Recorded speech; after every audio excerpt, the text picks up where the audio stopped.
Students, in this video we have to learn about the embryo sac formation, but it is better to know the detailed structure about the female reproductive unit first.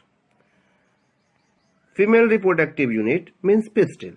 The pistil or gynoecium of a flower is the female reproductive unit. A carpel or pistil has three parts: stigma, style, and ovary. Stigma is the part that receives pollen grains. Style is the stalk that connects the stigma to the ovary, while ovary is the swollen region present at the base. Ovary contains one to several ovules. Ovules is the megasporangium that is surrounded by integuments. On fertilization, the ovule ripens into a seed. It is oval and whitish. Funicle is the stalk that connects the ovule to the placenta. Hilum is the point of attachment of funicle to the ovule. A raphe is formed by the fusion of funicles with the body of ovule. The actual part equivalent to the megasporangium is a parenchymatous tissue called nucellus.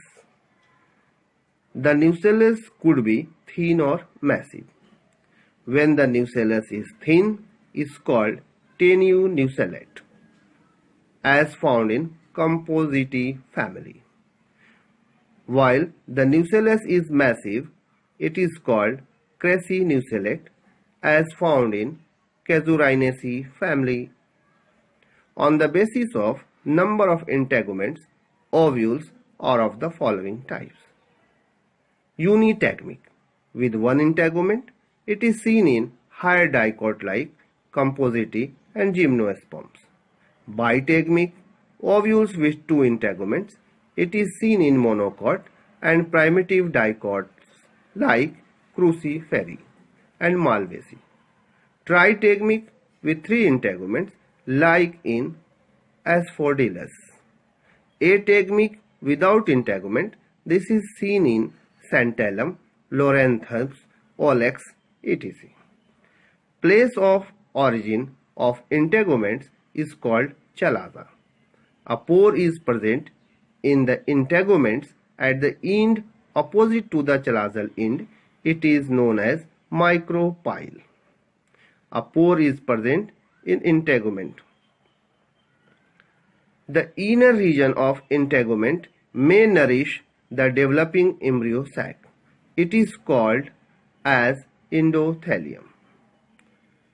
Outer region of each integument and the nucellus possess cuticle. In castor bean, the integumentary cells proliferate at the micropylar region.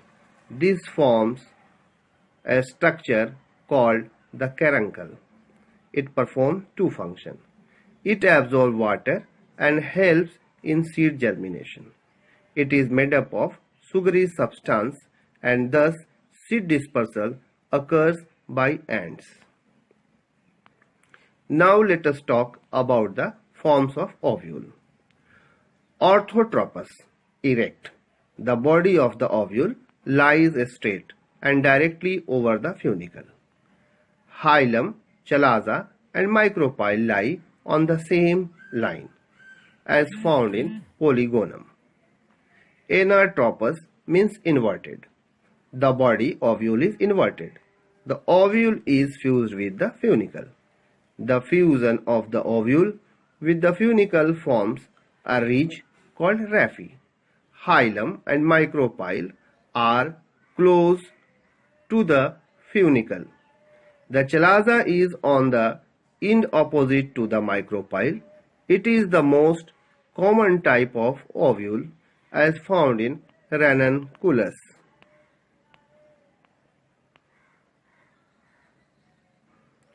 And carcinotropous, the ovule turns at more.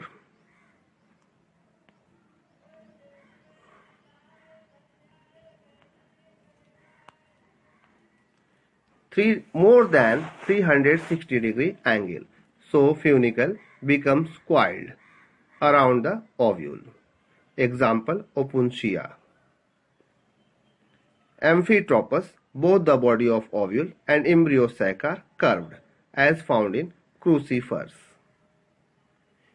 Camylotropous, the body is curved, but embryo sac is straight. Hilum, chalaza, and micropylar cone nearby capsules, capares, etc. Hemianthropous, the body of ovule, is placed at right angle 90 degree to the funicle. Example, Malpighiaceae. And now let us talk about the megasporogenesis, which is very important process. The process of formation of megaspores from megaspore mother cell is called megasporogenesis. Ovules commonly form a single megaspore mother cell in micropylar region of the nucellus. It is large cell, contains dense cytoplasm and prominent nucleus. The MMC undergo meiosis to form 4 megaspores. In a majority of the flowering plants, only one of the megaspore is functional. The other 3 degenerates. Only the functional megaspore is able to develop into the female gametophyte. Development of embryo sac from a single megaspore is called monosporic development. And now we should conclude the topic, which is to be targeted first, formation of embryo sac. The nucleus in the functional megaspore undergoes mitosis to form 2 nuclei. They move to the opposite pole. Thus, a 2-nucleate embryo sac is formed. 2 more sequential mitotic nuclear division occur. This leads to the formation of 4 nucleate and then 8 nucleate stages of embryo sac. These nuclear divisions are not followed immediately by cell formation. After the 8 nucleate stage, cell walls are laid down. This leads to the organization of the typical female gametophyte or embryo sac. 6 of 8 nuclei are surrounded by cell walls and are organized into cells. The remaining 2 nuclei are called as the polar nuclei. They are located just beneath the egg apparatus in the large central cell. 3 cells are present together at the micropylar end that constitute the egg apparatus. The egg apparatus consists of 2 synergids and 1 egg cells. The synergids have a special cellular thickenings at the micropylar tip called filiform apparatus. They play an important role in guiding the pollen tubes into the synergid. 3 cells are at chalazal end. They are called as the antipodal cells. Thus, a typical angiosperm embryo sac has 7 cells and 8 nuclei at maturity. That's all. Have a nice day. Student.